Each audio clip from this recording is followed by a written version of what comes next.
Şunu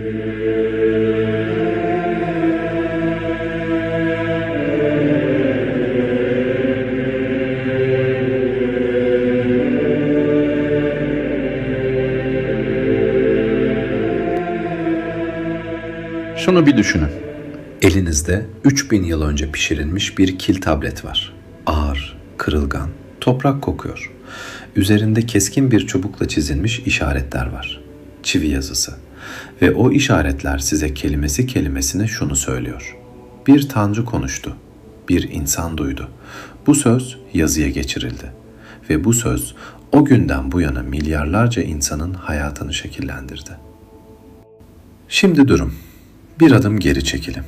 O tableti kim yazdı? O sözü duyan kişi gerçekten bir şey mi duydu yoksa bir şey mi hissetti? Yoksa hem duymak hem hissetmek aynı şey miydi? Ve biz bugün bu soruları sorabilecek konumda mıyız? Yoksa bu sorular başından beri cevapsız kalmaya mahkum sorular mı? Ben bu videoyu bir inanç savunmak ya da bir inancı çürütmek için yapmıyorum. İkisi de benim işim değil. Benim işim şu. Elimizdeki arkeolojik kanıtlara, dil bilimsel verilere ve tarihsel belgelere bakmak ve onların gerçekten ne söylediğini anlamaya çalışmak. Gerisi size ait. Ve o veriler, inanın bana, her iki tarafı da rahatsız edecek kadar karmaşık ve güzel. Her şey bir kelimeden başlıyor. Daha doğrusu 3 harften. N, B, Z. Bu 3 harf, Sami dil ailesinin binlerce yıllık derinliklerine gömülü bir kök. Bugün Arapçadaki Nebi, İbranice'deki Nabi, Aramice'deki peygamber terimlerinin hepsi bu kökten geliyor. Ve bu kelimelerin hepsinin arkasında bugün pek az kişinin bildiği bir anlam tarihi yatıyor. Sorun şu, bu kökün ne anlama geldiğini bile hala tam olarak bilmiyoruz. Bu bir abartı değil, akademik gerçek bu. 19. yüzyıldan bu yana filologlar, doğu bilimciler ve teologlar bu kökün anlamını tartışıyor. Ve bugün elimizde 2 ana görüş var ama hiçbiri kesin değil. Birinci görüşe göre bu kök ilan eden, duyuran, haberci anlamına geliyor. Peygamber bu yorumda aktif bir özne. O konuşuyor, o ilan ediyor, o bildiriyor. İkinci görüşe göre ise kök çağrılmış olan, seçilmiş olan anlamını taşıyor. Bu yorumda peygamber aktif değil, pasif. O konuşulmuyor, onun aracılığıyla konuşuluyor. Bir an bu iki yorum arasındaki uçurumu hissedebiliyor musunuz? Biri diyor ki, peygamber bir öznedir, bir aktördür, kendi iradesiyle hareket eden biri. Diğeri diyor ki, peygamber bir araçtır, bir kanal, kendisi aracılığıyla akan bir bilginin taşıyıcısı. Bu yalnızca dil bilimsel bir tartışma değil, bu aslında şu sorunun ta kendisi. İnsan, tanrısal deneyimde ne kadar özne, ne kadar nesne. Ve o soruya binlerce yıl önce kil tabletlere kazınmış metinler dahi net bir cevap veremiyor. Bu soruyu daha derinden anlamak için o köke sahip olan dilleri tek tek ziyaret etmemiz gerekiyor. Çünkü bir kelime farklı dillerin içinden geçerken renk değiştiriyor. Ve her renk değişimi bize o kültürün, o toplumun, o zihin dünyasının peygamberliği nasıl anladığını gösteriyor. İlk durağımız Mezopotamya, Babil'in killi toprakları. Tarihin ilk büyük şehir uygarlıklarından biri. Akkad dilinde bu uygarlığın ana dili kök nabu ya da nabaum biçimini alıyor. Temel anlamı şu, isim vermek, çağırmak, ilan etmek. Akkad çivi yazısıyla Nabu tanrısının adı şöyle yazılır. Nabu. Ve Nabu, Mezopotamya panteonunda son derece ilginç bir tanrıdır. O, yazının tanrısıdır, bilgeliğin tanrısıdır ve ilahi kararların kaydının tanrısıdır. Şimdi düşünün, peygamberliğin kökü olan bu ismin bağlandığı tanrı, yazı tanrısıdır. Yani söz ve metin bu kültürde en başından beri birbirine bağlıydı. Konuşmak ile yazmak arasındaki sınır, Babil'de başından beri muğlak bir sınırdı. Akkad kültüründe isim vermek eylemi, bugün anladığımızdan çok daha ağır bir anlam taşıyordu. Bir varlığa isim vermek, onu var etmek demekti. Ona kozmik düzende bir yer, bir işlev, bir anlam kazandırmak demekti. Babil yaratılış destanı Enuma Eliş'te evren, tanrıların birbirlerine isim vermesiyle şekillenir. İsim, varoluşun kendisidir. Bu nedenle Hammurabi'nin meşhur Kanun stelinin girişinde, bugün Louvre Müzesi'nde duran o siyah diorit sütunun üzerinde, kral kendini Anum ve Ennil tarafından çağrılmış olarak tanımlıyor.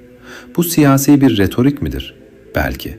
Ama aynı zamanda o dönemin insan zihninde iktidar ile ilahi seçim arasındaki ilişkinin nasıl kurulduğunun da göstergesidir. Güç meşruiyetini gökten alıyordu ve o gök çok tanrılıydı. Şimdi daha kuzeye, Suriye'nin iç kesimlerine giderim. Milattan önce 3. bin yılın sonu. Tel Mardih'in altında saklı, bugün Eble olarak bilinen o büyük ticaret kentine. 1975'te İtalyan arkeolog Paolo Mattia liderliğindeki ekip burada yaklaşık 17 bin kil tablet buldu. Bu tabletler o güne kadar bilinen en eski Sami dil arşivlerinden birini oluşturuyordu. Ebleyce. Bu metinlerde de benzer anlam alanları görülüyor. Çağırmak, ilan etmek, söz söylemek kavramları hem Sami kökenli kelimelerle hem de Sümerce ödünç alıntılarla ifade ediliyor. Bu önemli bir ayrım gerektiriyor.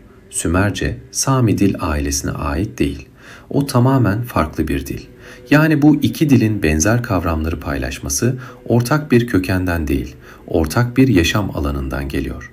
Farklı diller, farklı kökenlerden aynı kavramsal ihtiyaç için benzer çözümler üretmiş. Bu bize insanlığın evrensel bir soruyla boğuştuğunu söylüyor. Tanrı ile insan arasında söz nasıl geçiyor? Bu soru Sümerce'de de soruldu, Akatça'da da, Ebleyce'de de ve hep farklı, hep biraz benzer cevaplar üretildi. Sümerce'ye bir an daha bakalım. Çünkü bu dil peygamberliğe çok ilginç bir açıdan yaklaşıyor. Sümerce'de nebe kökünün doğrudan bir karşılığı yok ama ilahi söz kavramı var. Nasıl ifade ediliyor? Dingir, tanrı, eme, dil, söz. Ve Sümer metinlerinde ilginç bir şey dikkat çekiyor. Odak, mesajı ileten kişi üzerinde değil, mesajın kendisi üzerinde. Yani kim konuştu sorusu değil, söz nasıl ortaya çıktı sorusu merkezdedir. Bu epistemolojik bir farktır ve çok derin bir farktır. Çünkü peygamber odaklı bir sistem kişiyi merkeze alır. O kişi seçildi, o kişi duydu, o kişi anlattı. Ama söz odaklı bir sistem süreci merkeze alır. Söz neydi? Nasıl geldi? Nasıl şekillendi? Nereye gitti? Sümer ikincisini seçmişti ve bu seçim modern dil bilim felsefesindeki bazı yaklaşımlarla şaşırtıcı biçimde örtüşüyor. Söz, konuşanın değil, kültürün ürünüdür. Babil dönemine gelindiğinde sistemin daha da karmaşıklaştığını görüyoruz. Bu dönemde iki kavram özellikle öne çıkıyor. Şifru, mesaj, elçilik, görev, tamitu, kehanet kararı, ilahi hüküm, tanrısal yargı. Bu kelimeler bize şunu söylüyor. Babil'de peygamberlik ile kehanet tekniği birbirinden ayrı şeyler değildi. Onlar aynı sistemin farklı kanallarıydı. Yıldız gözlemi bir kanaldı, karaciğer falı bir kanaldı, rüya yorumu bir kanaldı ve sözlü peygamberlik de bir kanaldı. Hepsi aynı şeyi hedefliyordu. Bilinmeyeni bilmek, geleceği görmek, Tanrı'nın ne istediğini anlamak. Burada durup bir an düşünelim. Bu ihtiyaç, yani bilinmeyeni bilme ihtiyacı evrensel bir insan deneyimi. Her kültürde, her dönemde, her coğrafyada var. Ve insanlar bu ihtiyacı karşılamak için farklı sistemler kurdu. Babil'de o sistem çok katmanlı ve kurumsal bir yapıya kavuşmuştu. Ve o sistemin içinde peygamber tek ses değildi. Birden fazla kanal birlikte çalışıyordu. Peki bu bize ne söylüyor? Bence şunu. İlahi bilgiye ulaşma ihtiyacı evrensel ama o ihtiyacı karşılayan sistemler tarihsel ve kültüreldir. Sistem değişiyor, ihtiyaç değişmiyor. Şimdi belki de en kritik durağa geldik. Mari. Fırat kıyısında bugün Suriye topraklarında yer alan bu antik kent, M.Ö. 18. yüzyılda bölgenin en önemli siyasi merkezlerinden biriydi ve 1933'ten itibaren Tel Hariri'de yürütülen kazılar, insanlık tarihinin en değerli arşivlerinden birini gün yüzüne çıkardı. 10 binlerce tablet ve bu tabletler arasında yaklaşık 60'ı doğrudan peygamberlik faaliyetleriyle ilgili. Bu belgeler bugün büyük ölçüde Paris'teki Louvre Müzesi'nde ve Jean-Marie Durand'ın editörlüğünde yayımlanan Archives Epistolaires de Marie serisinde korunuyor. Ve bu mektuplar bize çok rahatsız edici ya da çok aydınlatıcı bir tablo sunuyor. Bakış açınıza göre değişiyor. Mari'de peygamberler tek tip değildi. İki ana kategori vardı. Muhlum, trans ya da vecd halinde mesaj alan figür. Bu kişiler zaman zaman kendilerinden geçer, tapınak içinde bağırır, coşkuyla konuşurdu. Buradaki fiil kökü kafayı kaybetmek ya da zihin dışına çıkmak anlamıyla ilişkilendiriliyor. Yani bu figürün özellendirici niteliği normal bilinç halinin dışına çıkmasıydı. Apilum, yanıt veren, sözcü. Bu figürler alınan mesajı toplumsal ve siyasi bağlamda yorumlayan kişilerdi. Onlar daha soğukkanlı, daha kurumsal, daha sistematikti. Bu iki figür arasındaki fark son derece önemli. Biri deneyimi yaşıyor, diğeri deneyimi yorumluyor. Biri hissediyor, diğeri analiz ediyor. Ve ikisi de aynı sistemin içinde, aynı sarayın hizmetinde çalışıyor. Peki biz bugün hangi sesle karşılaşıyoruz? Peygamberlerin yazdığı ya da söylediği şeyler mi? Yoksa o sözleri yorumlayan katiplerin kaleme aldığı metinler mi? Cevap ikinci seçenek. Çünkü peygamberler başlangıçta yazmıyordu. Şimdi gelelim o paradoksun kalbine. Mari mektuplarından birinde arşivde ARM 26/1.196 numarasıyla kayıtlı belgede bir vali saraydaki krala şöyle yazıyor. Bir peygamber geldi, tapınakta bir mesaj iletti. Ben de o mesajı size aktarıyorum. Ve mesajı ileten kişinin saç telini ve kıyafetinden bir parçayı mühürleyerek gönderiyorum. Kral bu mesajı başka kehanet yöntemleriyle doğrulasın. Bir dakika durun. Saç teli, kıyafet parçası, doğrulama. Bu bize şunu açıkça söylüyor. Mali'de peygamberlik mesajları otomatik olarak ilahi gerçek olarak kabul edilmiyordu. Onlar da test ediliyordu. Kaynağı soruluyor, kimliği araştırılıyor, paralel kaynaklarla karşılaştırılıyordu. Simo Parpola'nın 1997'de yayımladığı Assyrian Prophecies, SAA Cilt 9 adlı eser, Neo-Asur Sarayı'ndaki bu doğrulama sistemini daha da ayrıntılı biçimde ortaya koyuyor. Bu dönemde sarayda Ummanu adı verilen bir bilginler heyeti vardı. Bu heyet hem sözlü peygamberlik mesajlarını, hem yıldız gözlemlerini, hem de karaciğer fallarından elde edilen verileri yan yana koyup analiz ediyordu. Yani kraliyet, Tanrı'nın sözünü alıyor, onu titizlikle süzüyor, başka kaynaklarla karşılaştırıyor ve ancak ondan sonra karar mekanizmasına dahil ediyordu.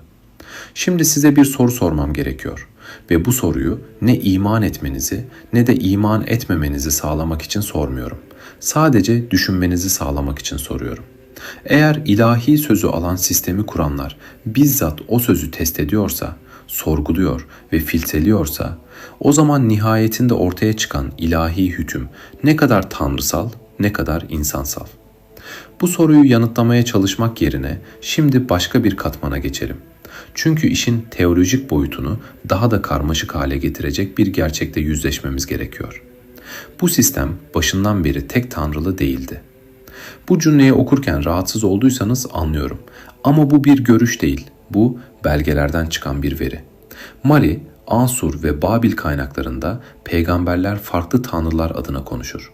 İştar adına, Adat adına, Dagan adına, Marduk adına. Esarhaddon dönemine ait bir Ansur peygamberlik koleksiyonunda Parpola'nın yayımladığı metinlerde İştar adına iletilen mesajlar kralın Mısır'a yapacağı seferi meşrulaştırmak için kullanılıyor ve aynı siyasi ortamda birden fazla tanrının sözü dolaşımdadır. Yani aynı sarayda, aynı dönemde birden fazla tanrı adına konuşuluyor ve bu tabletler bize daha da ilginç bir şey söylüyor. Bu sözler zaman zaman birbirleriyle çelişiyor.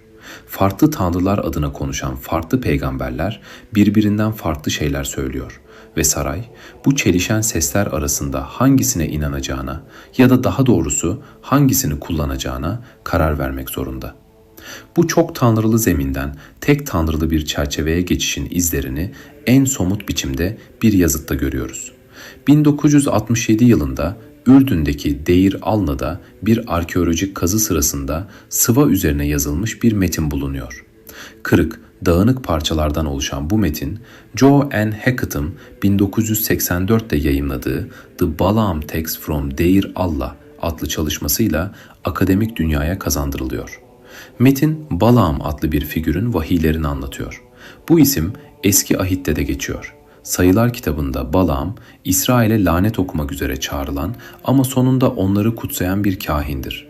Ama Deir Allah yazıtında Balaam'ın bağlamı farklı. Burada o tek bir tanrının değil, çoğul olarak Şattayin ve Elohim denen ilahi varlıkların bağlamında sunuluyor. Çoğul, birden fazla. Bu ne anlama geliyor? Kutsal metinlerde tekil bir tanrının peygamberi olarak anlatılan figür, aynı dönemin epigrafik kaynaklarında çok tanrılı bir bağlamda yer alıyor. Bu, metinlerin yanlış olduğunu söylemez. Ama şunu sorar, anlatılar belirli bir teolojik çerçeveye uyacak şekilde mi düzenlendi? Benzer bir tablo Zakkur yazıtında da karşımıza çıkıyor. Milattan önce 8. yüzyıla ait bu Arami metni Hamad kralı Zakkur'un bir kuşatma sırasında aldığı peygamberlik mesajını anlatıyor. Metin şöyle diyor: Baal Şamayin'e ellerimi kaldırdım ve Baal Şamayin bana aracılar ve görücüler aracılığıyla cevap verdi. Burada şu üç unsur bir arada görünüyor. İlahi kaynak, aracı figür ve sözlü iletişim. Yapı tanıdık ama isimler farklı. Tanrı başka, peygamber başka, kral başka. Yine de sistem aynı. Bu ne demek? Peygamberlik belirli bir inancın ürünü değil. O, insanlığın ortak bir ihtiyacı karşılamak için farklı kültürlerde bağımsız olarak geliştirdiği bir sistemdir. Ya da en azından veriler bunu söylüyor. Şimdi bu sözlü geleneğin nasıl yazıya döndüğüne bakalım. Çünkü bu dönüşüm her şeyi değiştiriyor. Peygamberler başlangıçta yazmıyordu. Onlar konuşuyordu, bağırıyordu, ağlıyordu, şiir söylüyordu, trans halinde mırıldanıyordu. Yazan başkasıydı, katipler. Martin Nissinen bu süreci scribal dönüşüm, katipsel dönüşüm olarak tanımlıyor. Prophets and Prophecy in the Ancient Near East adlı 2003 tarihli başvuru eserinde Nissinen bu sürecin iki aşamasını detaylı biçimde analiz ediyor. Birinci aşama, sözlü ifadeler yazıya geçirildi. Bir peygamber konuştu, bir katip duydu ve yazdı. Mari mektuplarında bu süreci açıkça görüyoruz. Bir vali tapınakta duyduğu peygamberlik sözünü bir tablette aktarıyor.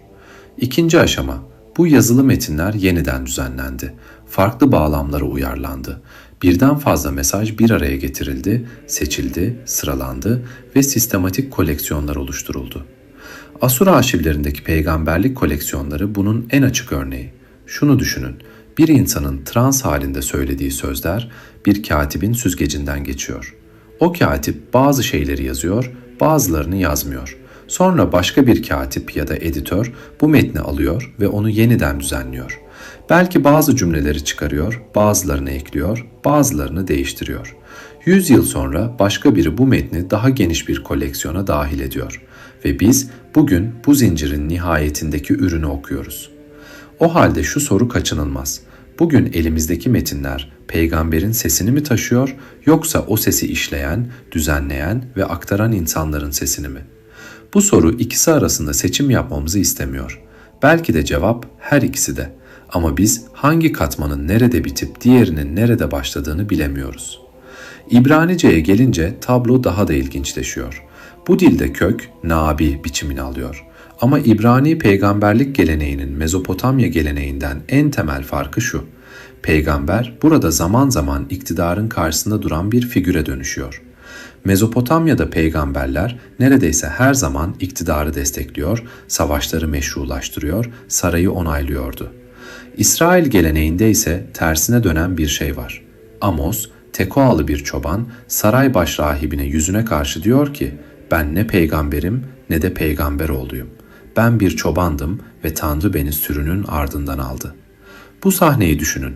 Bir adam kurumsal din otoritesinin tam karşısında ayağa kalkıyor ve diyor ki, benim bu sisteme dahil olmam gerekmiyor. Ben o sistemin dışındayım.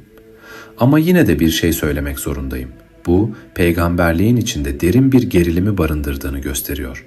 Kurumsal meşruiyet ile bireysel deneyim arasındaki gerilim. Bir tarafta Bene Ha Nevi'im var. Peygamber toplulukları, peygamber okulları diyebiliriz bunlara.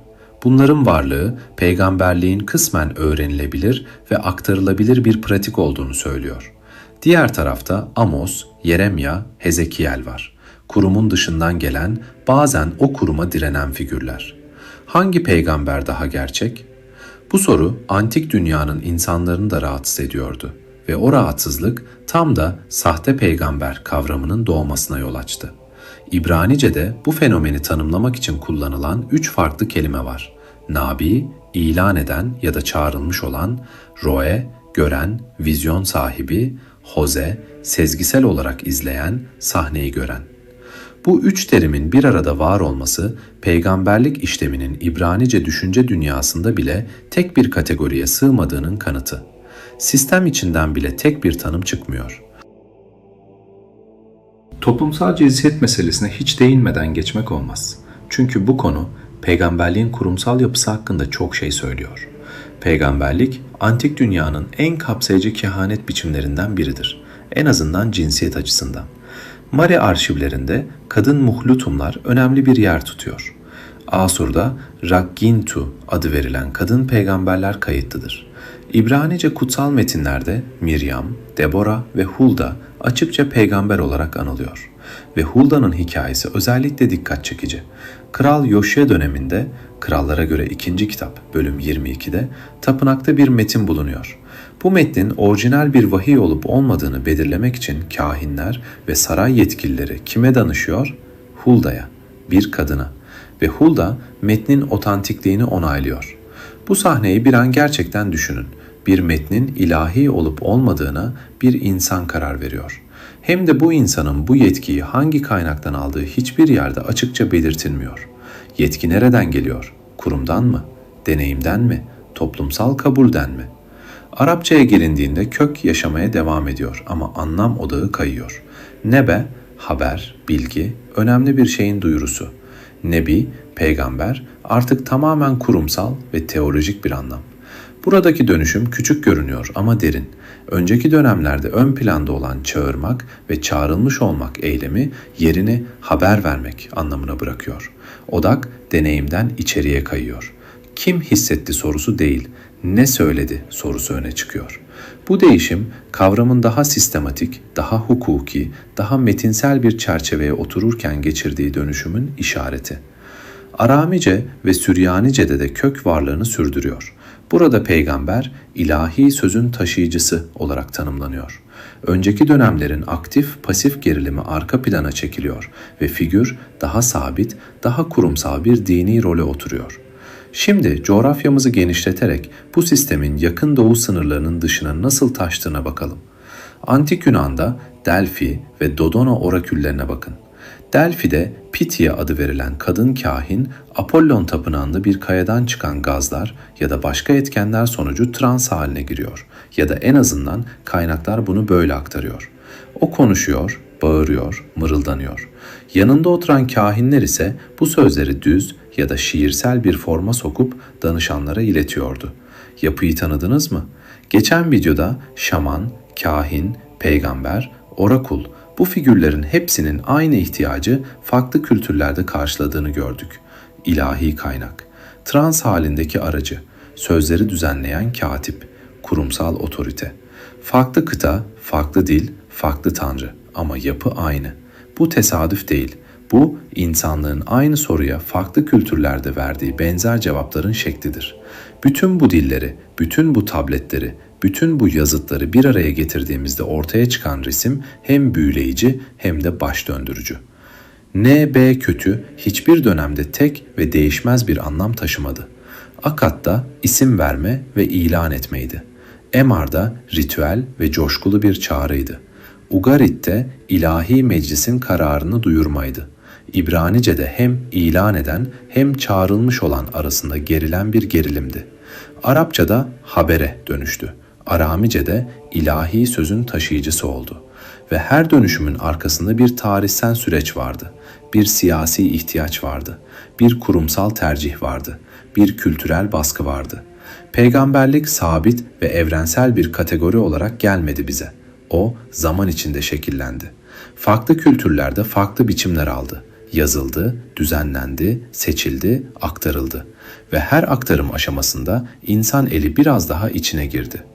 Ve şimdi geldik en derin soruya. Bütün bu verileri okuduktan sonra Mari tabletlerini, Asur arşivlerini, Deir Allah yazıtını, Hammurabi stilini, Delphi anlatılarını, Ne hissediyorsunuz? Belki şunu düşünüyorsunuzdur. Demek ki hepsi insanın icadıydı. Tanrı diye bir şey yok. Ya da belki şunu. Demek ki insanlar her dönemde Tanrı ile temas kurabildi. Tanrı her kültürde farklı yollarla kendini gösterdi. Ya da belki şunu. Bilmiyorum ve bunu bilmediğimi kabul etmek gerekiyor. Ben size hangisini seçeceğinizi söyleyemem. Elimizdeki veriler şunu kanıtlamıyor. Tanrı'nın olmadığını ya da tanrısal deneyimin sahte olduğunu. Ama şunu da kanıtlamıyor. Bu sistemlerin içinden geçen her şeyin değişmeden çıktığını. Veriler ortada duruyor ve o veriler şunu söylüyor. Peygamberlik insanlık tarihinin en karmaşık anlam makinelerinden biridir. Ve o anlam makine hem tanrısal bir deneyimin izlerini taşıyor olabilir, hem de üzerine binlerce yıllık insan pratiğinin, kurumsal tercihinin ve kültürel dönüşümün katmanları yığılmış olabilir. Şunu söyleyerek bitireyim. İnsan zihni belirsizliğe tahammül etmekte zorlanır. Biz anlam arıyoruz, düzen arıyoruz, kaos içinde bir ses arıyoruz. Peygamberlik sistemi hangi kültürde, hangi dönemde, hangi dilde olursa olsun tam da bu ihtiyaca cevap verdi. Bilinmeyeni bilmek, kaotik evreni tanrısal bir düzenle açıklamak ve bu açıklamayı toplumsal bir zeminde paylaşmak. Bu ihtiyaç sahte değil. Bu ihtiyaç insanın en temel özelliklerinden biri. Ama bu ihtiyacın ürettiği sistemlerin tarihsel, kültürel ve dilsel süreçler içinde şekillendiği de inkar edilemez bir gerçek. Ve belki en önemli soru şu. Bir şeyin insan eliyle şekillenmiş olması onu anlamsız kılar mı? Ya da tam tersine, anlam ancak insanın içinden geçerek mi anlam olabilir? Bu soruyu siz cevaplayın.